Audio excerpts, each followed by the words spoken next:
أعوذ بالله من الشيطان الرجيم بسم الله الرحمن الرحيم إن ربك هو أعلم من يدل عن سبيله وهو أعلم بالمهتدين আমরা আল্লাহর দরবারে শুকরিয়া আদায় করি বলি আলহামদুলিল্লাহ। সালাত এবং সালাম বিশ্বনবী মুহাম্মদ রাসূলুল্লাহ সাল্লাল্লাহু আলাইহি ওয়াসাল্লাম। আমি আপনাদের মাঝে পবিত্র কোরআনের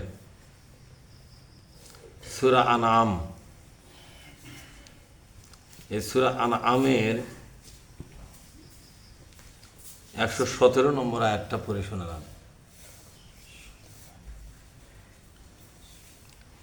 এই 117 নম্বর আয়াত থেকে আজকের এই তাফসির পেশ করবার চেষ্টা করব। আমার তৌফিকি ইল্লা বিল্লাহ। আল্লাহ পাক বলছেন, ইন্না রাব্বাকা, নিশ্চয় তোমার প্রভু, নিশ্চয় তোমার প্রভু, তোমার রব, হুয়া আ'লামু, তিনি অবশ্যই ভালোভাবে জানেন, তিনি অবশ্যই ভালোভাবে জানেন। মাইয়াদিল্লু আন সাবিলিহি, কারা কারা তার ইসলামের পথ থেকে বিভ্রান্ত হয়ে বের হয়ে গেছে। ইসলামের পথে যারা ছিল তাদেরকেও আল্লাহ চেনেন, আর ইসলাম থেকে যারা সরে গেছে, বিভ্রান্ত হয়ে গেছে, আল্লাহ তাদেরকে চেনে। ওয়া হুয়া আ'লামু বিল মুহতাদিন, আর তিনি জানেন কারা কারা হেদায়েত প্রাপ্ত। আমরা মাঝে মধ্যে বলি না, ওই সকল লোকেরা গোমরাহ হয়ে গেছে। অনেক লোক বলে যে পীরের মুরিদ না নিলে কি হয়, তাই হেদায়েতই পায়নি। অমুক তরিকা না নিলে সে হেদায়েতই পাবে না। এই যে কথাগুলো বলে, আল্লাহ পাক বলছেন না কে হেদায়েতের পথে আছে আর কে বা হেদায়েতের পথে নাই, এটা এক আল্লাহ ছাড়া দুনিয়ার কেউ জানে না। অনেককেই দেখা যাবে যে হেদায়েতের উপরই কাজ করে, কিন্তু তার অন্তরটা খারাপ। আমরা তো একটা মানুষের বাহিরটা জানি, ভেতরটা কি জানি? ভেতরটা কিন্তু জানি না। তাহলে আল্লাহ তাআলা এখানে কি বললো যে হেদায়েতের উপরে কারো অহংকার করে লাভ আছে? তাহলে কারা হেদায়েতের উপর আছে আর কারা নাই, এটা এক মহাবিশ্বের মালিক ছাড়া আর কেউ জানে না। দেখা যাচ্ছে যে হেদায়েতের উপরে আছে, কিন্তু অন্তরের খবরটা কে জানে? আল্লাহ।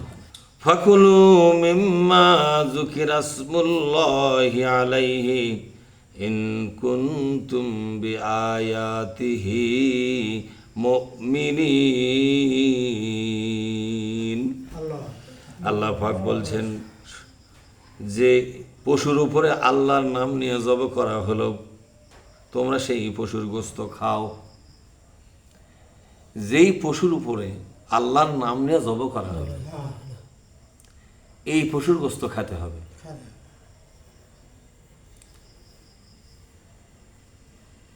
অনেক এই আয়াতটা নাজিল হয়েছে কি কারণে জানেন? যে অমুক দেবতার নামে জব হয়নি, অতএব ওটা আমাদের জন্য হালাল নয়, ওটা পীরের নামে জব হওয়া লাগবে। আজাদ বুঝতে পারছেন? পীরের নামে, মুর্শিদের নামে,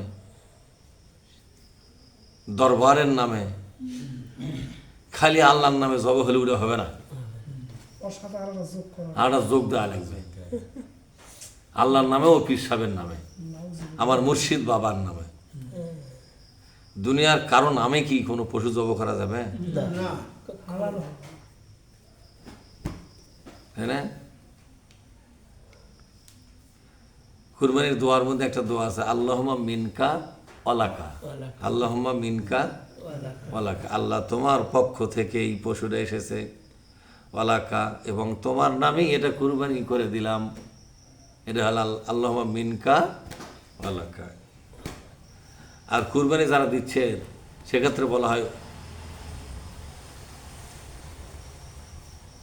যে অমুক অমুকের পক্ষ থেকে, নামে নয়, নামে কার? আল্লাহর। কথা বুঝতে পারছেন না? সুতরাং কোন হালাল পশু আল্লাহর নামে যেটা জব করা হবে সেটাই তোমরা খেতে পারবে। পশু হালাল কিন্তু আল্লাহর নামে জব হয়নি, এটা কিন্তু কোনো মুসলমান খেতে পারবে না, অন্যরা খাবে। ইন কুনতুম বিআয়াতিহি মুমিনুন, আল্লাহ পাকের আয়াতগুলোর উপরে যাদের বিশ্বাস আছে তাদের দায়িত্ব হলো আল্লাহর নামে জব হয়েছে কিনা দেখার পরে খাওয়ার সিদ্ধান্ত নেওয়া লাগবে। ওই যে হিন্দুদের মধ্যে পাঁঠা বলি হয় না, পাঁঠা এগুলো তো হালাল পশু, বকরির পাঁঠা, ভেড়ার পাঁঠা হালাল পশু না? এই হালাল পশু এখন বিভিন্ন হিন্দুদের মধ্যে যখন এই পাঁঠা বলি হয়, অনেক মুসলমান যা ছেলে নিয়ে আসে, হ্যাঁ না, নিয়ে আসা করে খায়। আল্লাহ পাক বলছেন পশু যদিও হালাল, কিন্তু দেখো আগে কার নামে জব হলো। যদি আল্লাহর নামে জব হয় ইমানদারদের জন্য সেটা হালাল।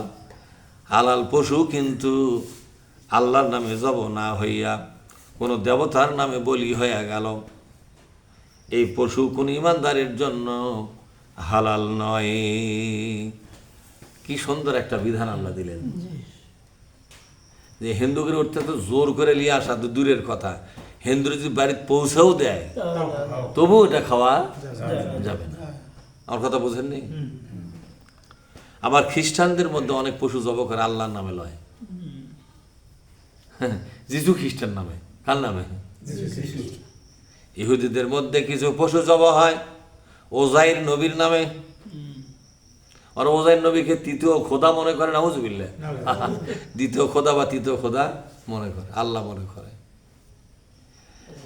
এই কারণে আল্লাহ তাআলা বলছেন দুনিয়াবাসী নিজেদেরকে ইমানদার যদি মনে করো তাহলে তোমরা জেনে রাখো যে হালাল পশুটা আল্লাহর নামে জব হবে সেটাই শুধু হালাল, সেটা যত রোগাটাই হোক না কেন আর যতই নাদুস নুদুস হোক, হালাল পশুটা যদি আল্লাহর নামে জব না হয় দুনিয়ার কোন ইমানদারের জন্য এটা বৈধ নয়।